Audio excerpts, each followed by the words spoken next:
তাড়াতাড়ি খাওয়া দাওয়া সেরে আমরা দুপুর দুপুর বেরিয়ে পড়লাম HL মিউজিয়াম। এর আগের বারে যখন মা বাবা এসেছিলো তখন বাবার খুবই শরীর খারাপ ছিল। তো যাই হোক, এবারে যখন এসছে একটুখানি ডাক্তার দেখানো ছিল, তবে একটু বেটার আছে। গরম লাগবে ওই জন্য বললাম সোয়েটারটা খুলে নাও। মা পড়েছিল সোয়েটার।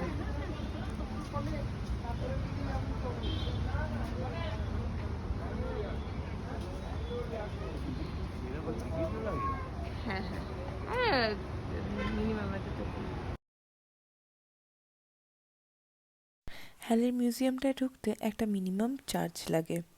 তো বড়রা আমরা ছিলাম 4 জন, তাই 280 টাকা, আর রাইকার লাগলো 30 টাকা, তো টোটাল 310 টাকা।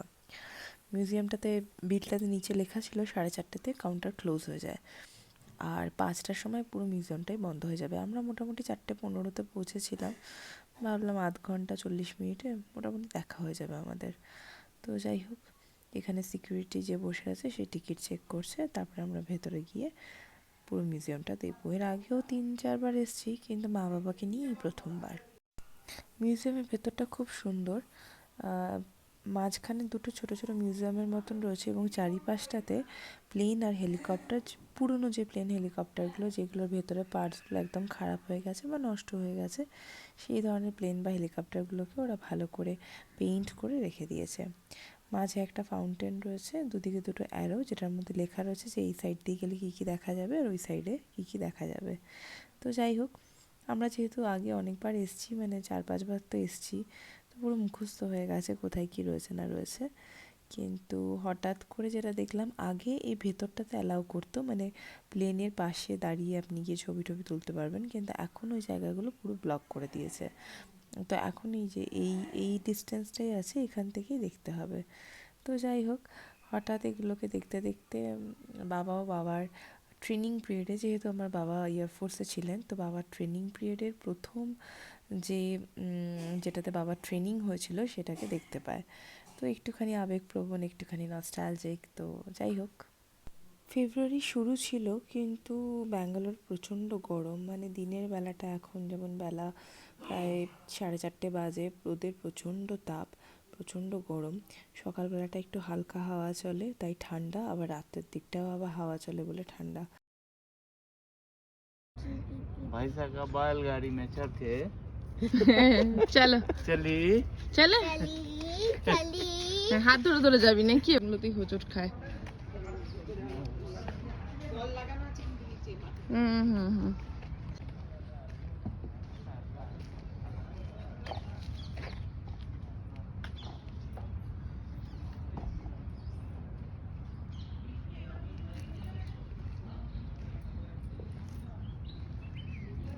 মজা মজা সে মজা আসতে চাইছিল না শোনা, সবই আসবে, খালি বদমাইশ। পায় না মাকে জ্বালাতন করা শুধু। না না, ও জ্বালাতন করে না, ও একটুখানি মায়ের সাথে একটু ফাইট না করলে হয় না বল।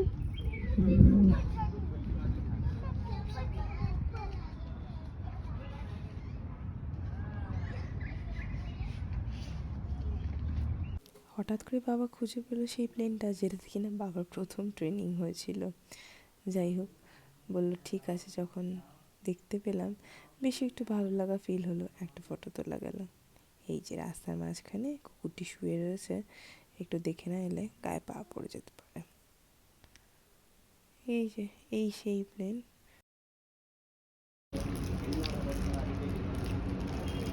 এটা থেকে ওই মিউজিয়ামটা বেটার না? কোনটা বলো তো? টেকনোলজি মিউজিয়াম যেটা। হ্যাঁ, ওটা তো কোথায় যেন একটা। খুলতে পারছো না? খুলে দেবো, দাদাইকে দে, দাদাই খুলে দেবে।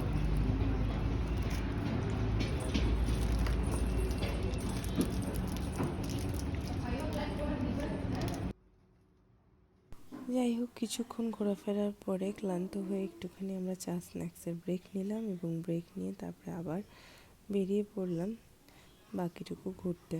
দেখতে দেখতে সময়ও হয়ে গেল, 5টা বেজে গেছে। সিমুলেটর রয়েছে এখানে? ফেরার পথে ভাবলাম চট করে একটু স্ন্যাক্স হয়ে যাক, তাই জন্য গেলাম ব্যাঙ্গালোর ডোসা। ওখান থেকে প্লেন ধোসা, পাপড়ি চাট, রাজকচুরি, চা আর কফি অর্ডার করলে শটাশট সাটিয়ে দিলাম। খাওয়া দাওয়া পর্ব সব কিছু শেষ করে আমরা ওখান থেকে বেরিয়ে চলে গেলাম ফিনিক্স মলে, কারণ আসছেই স্বাগতমের জন্মদিন আর বাবা মা বললো যে স্বাগতমের জন্য একটা কিছু কেনা উচিত। তো যাই হোক, মোটামুটি ওখানে গিয়ে পছন্দ করে তারা স্বাগতমের জন্য একটা শার্ট কিনেছে। স্বাগতম জন্মদিন ফাঁকা রে মেট্রোটা, না না ফাঁকা তো, বেশি লোক নেই, বেশি লোক নেই। অর্ডার যা করা হয়েছিল তার মোটামুটি সবটাই চলে এসছে। এটা হচ্ছে সেই বিখ্যাত রাজকাচুরি। যাই হোক, রাজকাচুরি মাঝখানটাতে সেরকম কিছু নেই, দইয়ের পুরটাই বেশি। খেতে খুব একটা খারাপ না, কিন্তু খুব যে ভালো সেটাও বলবো না। ব্যাঙ্গালোর ধোসা আসলে ফেমাস হচ্ছে ধোসার জন্য, বিভিন্ন ধরনের ধোসা পাওয়া যায় এখানে। তো যাই হোক, ধোসা এবং সাম্বারটাই আমার এখানে সবথেকে প্রিয়। আর হচ্ছে চা, এলাচ দেওয়া সুন্দর এই চাটা ওরা বানায়। তো যাই হোক, আমাদের খাওয়া দাওয়া পর্ব শেষ করে এবার ঝটপট রেডি হতে হবে ফিনিক্স মলের জন্য, কারণ আসছেই স্বাগতমের জন্মদিন, মা বাবা চেয়েছে যে ওকে একটা সুন্দর উপহার দেবে। চলুন যাই আমরা তাহলে ফিনিক্স মলের দিকে। আমাদের মোটামুটি কেনাকাটা শেষ, বেরিয়ে পড়েছি। আর এবারে বাড়ি ফিরবো, রাতও হচ্ছে, গিয়ে একটু রান্নাবান্নার অ্যারেঞ্জমেন্ট করতে হবে। ফিনিক্স মলের বাইরেটা খুব সুন্দর করে সাজানো রয়েছে, ময়ূরের মতন, একদম ময়ূর যেরকম পেখম মেলে রয়েছে ঠিক সেরকম। যাই হোক, সবাই ভালো থাকবেন, সুস্থ থাকবেন, আবার দেখা হবে পরবর্তী একটি মজাদার ক্লিপসের সাথে। টাটা।